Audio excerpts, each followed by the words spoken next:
Nāgārjuna's refutation of, if we go back a little, refutation of objections, said, supreme by speaking of emptiness, dependent arising in the middle path as having the same meaning to the unequalled Buddha, homage. And so this famous,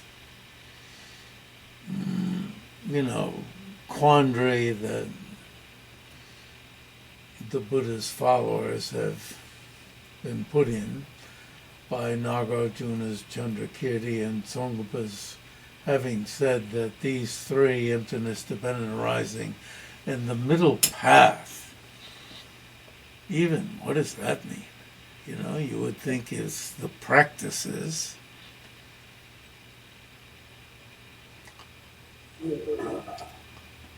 Emptiness, and the practices leading to the realization of emptiness? Is that what it's saying? Nobody bothers to gloss this term as if it's super obvious. They're too busy defining other things. What's that? They're too busy defining other things to get around to Yeah, that way. right. So, Ngag-wang-tra-shi, shall we say, twists these three into being utterly synonymous. And Ngag-wang-tra-shi merely says that these three are similar in meaning. But Zha-mar, in the Gyatso, says that Ngag-wang-tra-shi should have faced up to what Ngag-wang-tra-shi really meant, which is that they're utterly synonymous.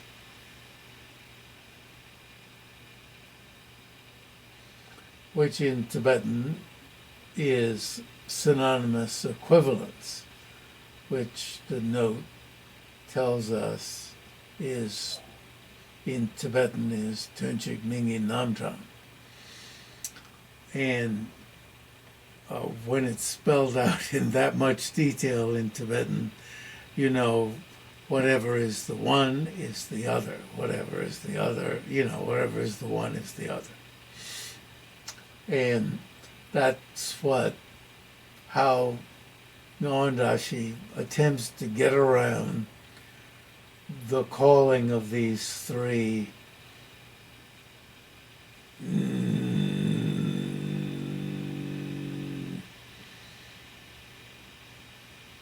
supposedly synonymous.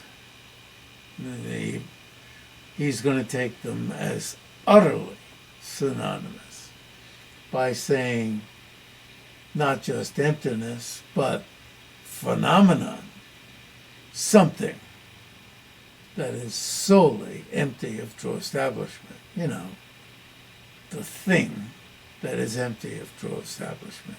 Like you saw me walk in with a cup full of pink, some sort of pink fluid. It's not a cocktail. It's something bought at Safeway. Oh, lovely.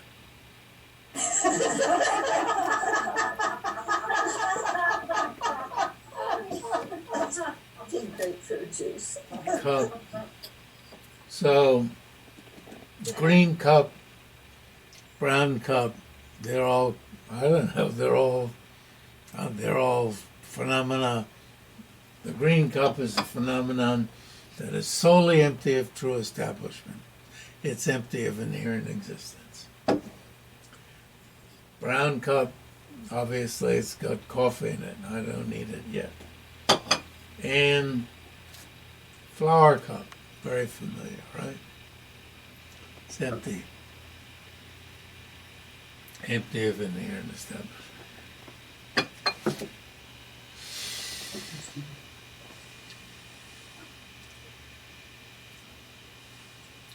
Well, and they're all dependent arisings, and they're all middle path? Give me a break. They're all dependent arisings, and they're all phenomena that are empty. Are they all emptinesses? If you're going to say emptinesses, mere absences of inherent existence, mere absences, forget about it. How could I drink a mere absence? It wouldn't do the trick, would it? A mere absence? How could it be effective in loosening up my throat? Still find it loosens up my chest somehow.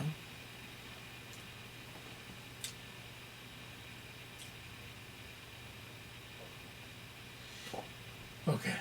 Middle path. That is to say, that which is something that is empty of true establishment, free from the two extremes.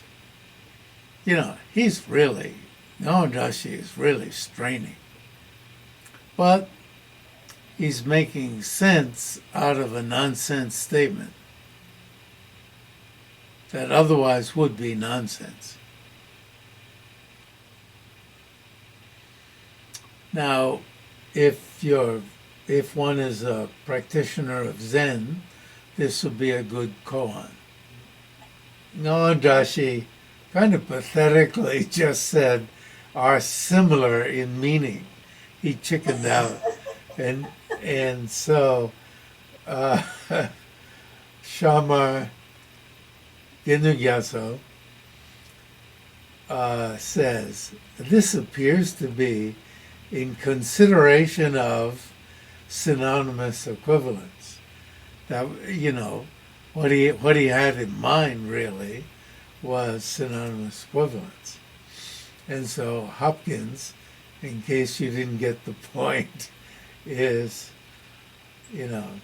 spells it out for you, which is nice of it.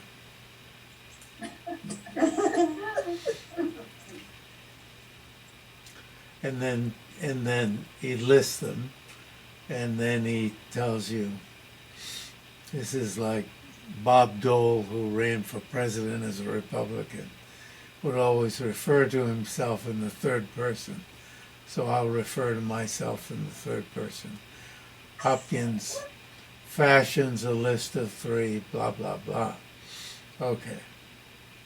And explains that what Zha-mar also, he should have said at the very end of that paragraph, that what he means, what Zha-mar really means is that Ngag-wang-tra-shi should have said, in case you don't get the point, they're synonymous equivalents. So Zha-mar, then Hopkins what he's doing is tweaking, what Ngag-wang-tra-shi's creative rendering. But still, Zha-mar has a better way of doing it. What he's done is he's looked into Nāgārjuna's auto-commentary on his own refutation of objections. And what he's found is that the Tibetan uses the dual. Now, Tibetan has singular, dual, and plural, because the Sanskrit has the singular, dual, and the plural. Well, the real problem when you read the dual in the Tibetan is that, unlike the Sanskrit, where the dual really means dual, means two. If the dual form is used, it means two. And plural means, well, I suppose plural could mean two, but if the dual is used, it really means two. But in Tibetan, when two the dual is used, it could mean two, it could mean more than two. It's sloppy in Tibetan, it's rigid in Sanskrit. But since the Tibetan of Nāgārjuna's auto-commentary uses the dual, it's figuring that the Sanskrit, with what Zha-mar figures, is that the Sanskrit uses the dual. Now, frankly, I've forgotten if I looked up the Sanskrit, the surviving Sanskrit. I forget if I looked it up and found that indeed the Sanskrit uses the dual. I didn't divert to find out. I don't even know if I have it with me. I'm guessing that it does. And therefore, when the auto-commentary uses the dual, it means two of them. Two of them, emptiness and dependent arising, avoid the two extremes. These have, at the end of that paragraph, have the same meaning as, or have similar meaning to the middle path. In other words, have a loose meaning. Synonym doesn't really mean synonym. Doesn't have the strict meaning of synonym. Now here's where I wish some commentator would say, just give a short gloss of middle path. Well, okay.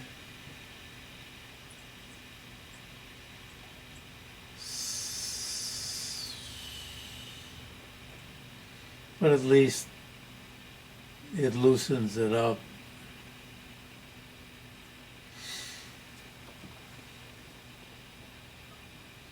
So, having loosened it up,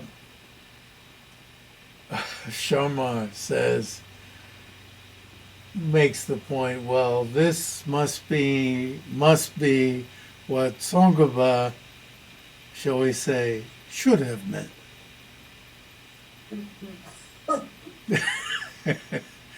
It's the roundabout way of politely criticizing Tsongkhapa, I say.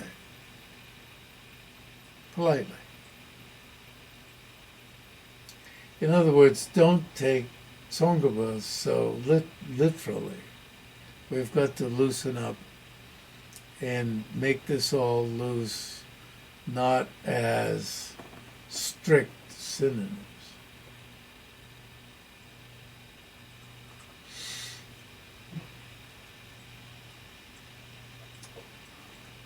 So, this is in number 5. So, in the middle of this, Zha-mar says, aside from merely indicating that those three are similar in meaning, in that they avoid the two extremes, does not say, Tsongkhapa is not saying, that those are synonymous equivalents, which means strict. And then Zha-mar doesn't want to be put in the position of criticizing Tsongkhapa, so he says this is to be analyzed. It means you folks who are reading this should, don't take me as being harshly critical of Tsongkhapa, although I am. Although I am criticizing him. So this is the facades, the mask used when criticizing Tsongkhapa. The other way of doing it is purely to posit his thought, to posit Tsongkhapa's thought, and not to say this is to be analyzed, but that one is positing his thought, which in Tibetan is Gongpa Shakpa. Shakpa is posit, put forth. Gongpa, Tsongkhapa's thought. Tsongkapa himself glosses the word Gongpa not as intention, but as samba, thought. Sorry, I should say thought, which in Tibetan is samba.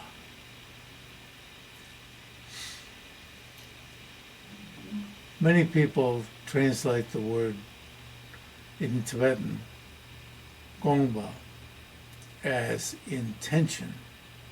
They love putting the word intention, which is a little bit difficult. It's a little bit like purpose, or there are other words for purpose.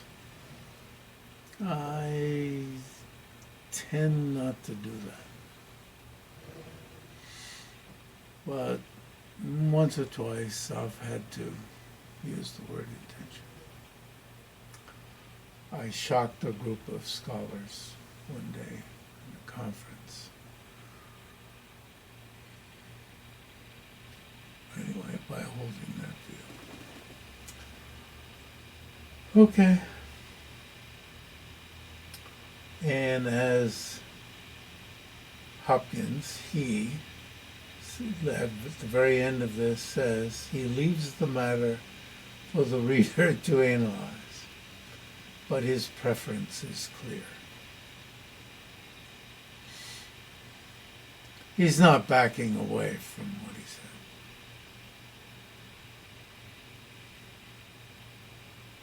So, then, what I felt was, we have read all of these quotes earlier, and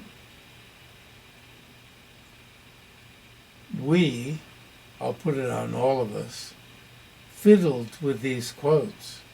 You see, this is where I started thinking, oh, these quotes are old by now. Did we fiddle with all of these? We have to look back and see how much these changed. But you see, that's part of the technique here of reading closely. We force ourselves to look at how the words changed. But as we look to see how the words changed, we're thinking about the meaning, unless we're jerks. Paying attention only to the words. Where did the words change? And then we tabulate 5 words changed. And then we see how many words changed here, how many changed there.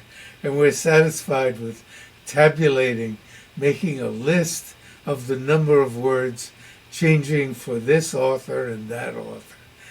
And we're satisfied with the numbers and pay no attention to the meaning. So, better than that would be not even to tabulate. But I find, sometimes I've felt, okay, we don't need to go over these, please do it yourself. But I find, every time that I read these, review these, there's some, wow, I get a hitch in my heart, and I understand something, every time.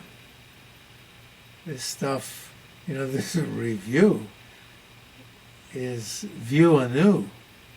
It should be called, instead of review, view anew. View anew.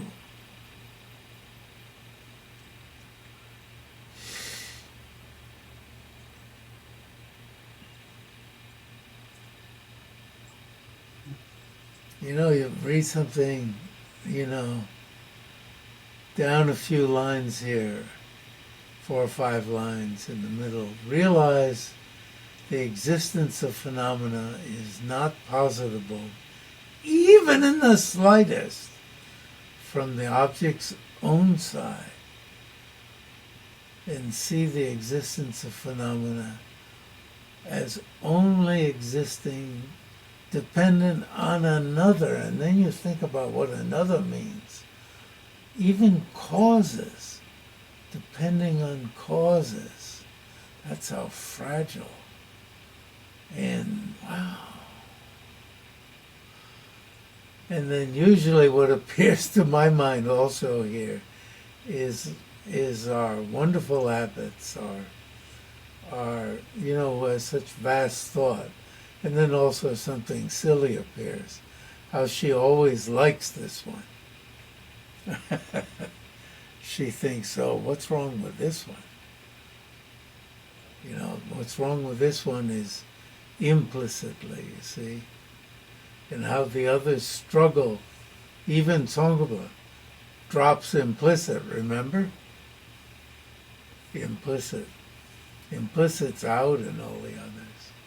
Why? And the issue is why. Because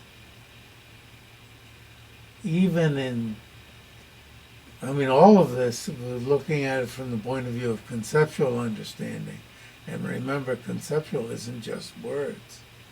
That when this hits you, even when it hits you, and when you really understand it, implicit understanding is not taking, implicit understanding is not taking place.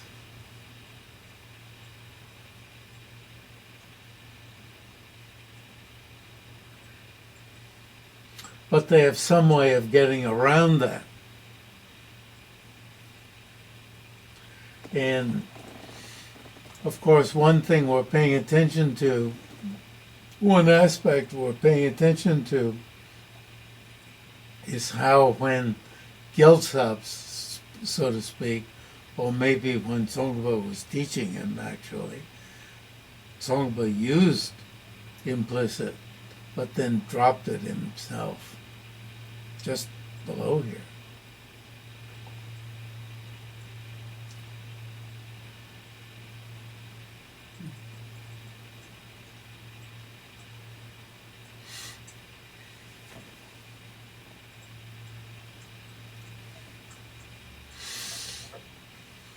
And so remember, that's why between looking at Gyaltsap and looking at Tsongkhapa, we read Giant Sheba on explicit and implicit understanding.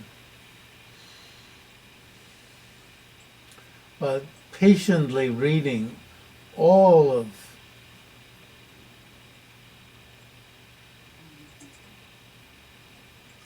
these words, reading anew.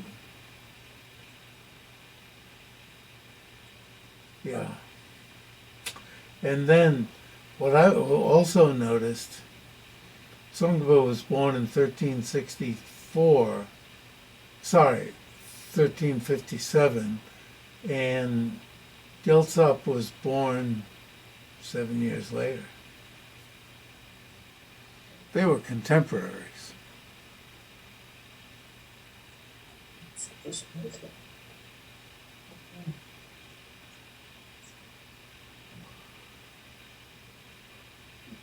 Now, Gyaltsap died 13 years later, 13, 14 years, 12, 13 years later, after the boss died, which must have been very helpful to Tsongkhapa's great number of followers.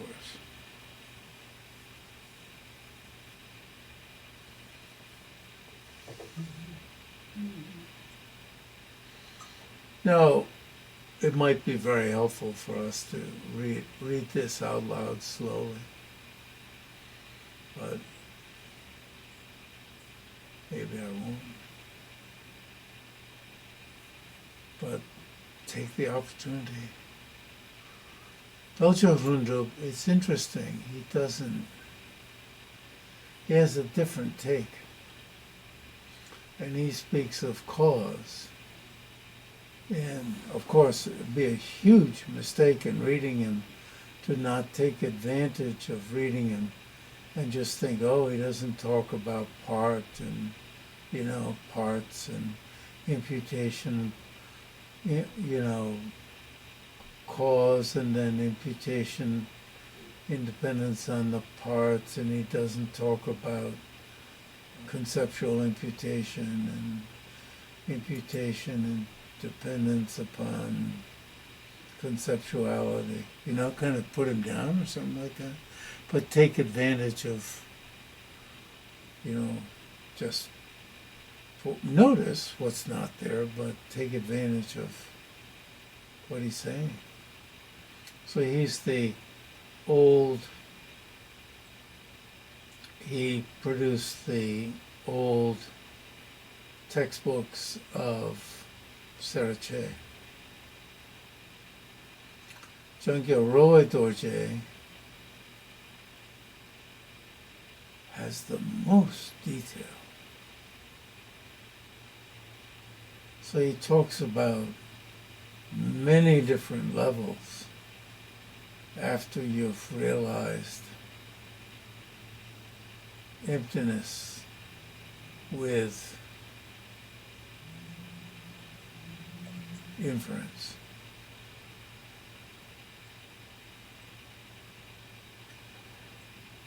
Increasing in greater and greater force, levels of capacity, gradual progress higher and higher.